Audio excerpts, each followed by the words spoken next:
Assalamualaikum warahmatullahi wabarakatuh. Waalaikumsalam warahmatullahi wabarakatuh. Selamat pagi Bapak Ibu semua. Pagi.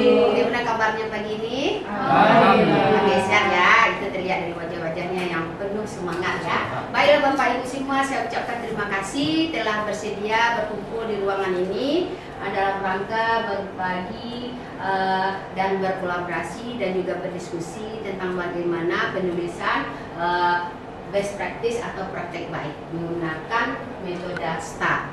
Menyusun best practice itu menggunakan metode STAR. Ini sebenarnya adalah alur baru dari Dinas Pendidikan. Mengapa Bapak Ibu menganggap praktek baik ini penting untuk dibagikan?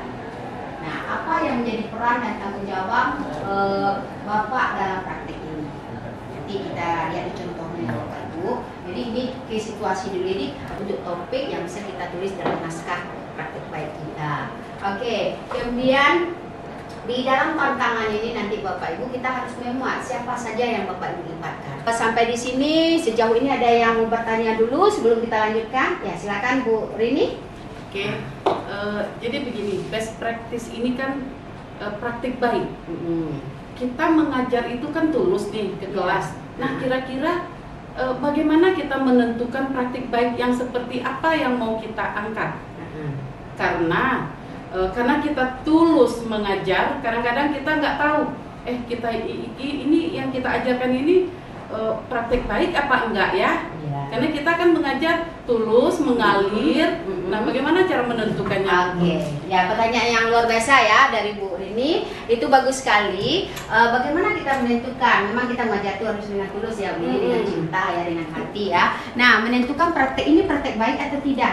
Ini sebagai salah satu kriteria untuk penulisan best practice ini memang sesuatu yang sudah sering berulang-ulang kita lakukan di kelas. Dan kita melihat dampaknya sudah bagus. Ya, baik terhadap motivasi belajar anak, baik terhadap hasil belajar anak, atau ke semangat belajarnya, pokoknya keaktifannya. Jadi kan itu sudah berulang-ulang Bu Rini.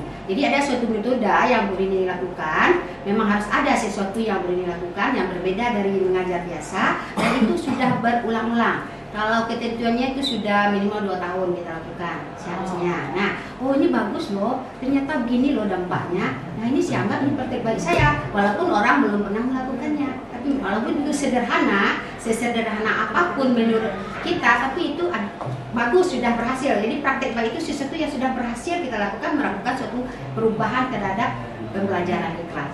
Nggak harus uang, nggak harus muluk-muluk, tetapi itu memang sudah dilakukan. Nah, di ini? Oke, ya. Judul yang baik itu bagaimana ya?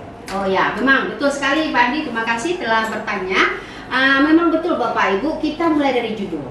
Pemilihan judul. Kita sudah tahu ini praktek baik kita.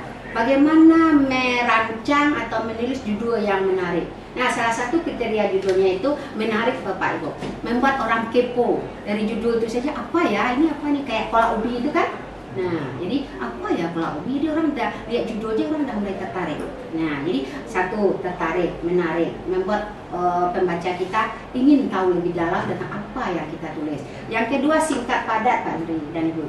Buat dia seperti akronim kalau bisa. Singkatan-singkatan yang mempunyai makna sesuai dengan judul yang akan kita tulis. Nah, itu. Kemudian dia logis. Terkait kriteria penilaian dari best practice ini bagaimana? Nah, ini dia, ini penting sekali. Terima kasih Ibu, pertanyaannya bagus sekali. Nah, untuk kriteria penilaian biasanya Bapak Ibu diantaranya itu yang pertama sekali ini harus kita lihat Bapak Ibu. Ini banyak sekali peserta yang gagal di sini. Yang pertama, original, keaslian naskah kita itu. Walaupun itu sesimpel apapun menurut kita, yang penting kita tulis sendiri. Tidak plagiat, tidak comot atau kopas sana sini. Betul-betul apa? Karena di sana kalau dulu itu di tingkat provinsi sudah ada alat Turnitin namanya. Melihat dimasukkannya naskah kita, dimintanya itu oleh panitia, oleh juri, dikumpulkan semua soft copy-nya, dimasukkan ke komputernya. Ada suatu aplikasi yang bisa mendeteksi oh ini plagiatnya sekian persen. Kami memang nanya waktu itu. Kira-kira untuk hari ini? Oke, sudah paham kira-kira? Nah, mudah-mudahan walaupun belum 100% ya Bapak Ibu, tapi saya berharap kita mulai bekerja, minimal cari judul, kemudian kita coba tulis-tulis, nanti kita berkolaborasi lagi, berbagi lagi di mana apa kendala-kendala Bapak Ibu nanti. Oke, ya Bapak Ibu, terima kasih atas waktunya dan mudah-mudahan nanti ada hasilnya dalam waktu beberapa hari ke depan. Oke, wassalamualaikum warahmatullahi wabarakatuh. Waalaikumsalam warahmatullahi wabarakatuh.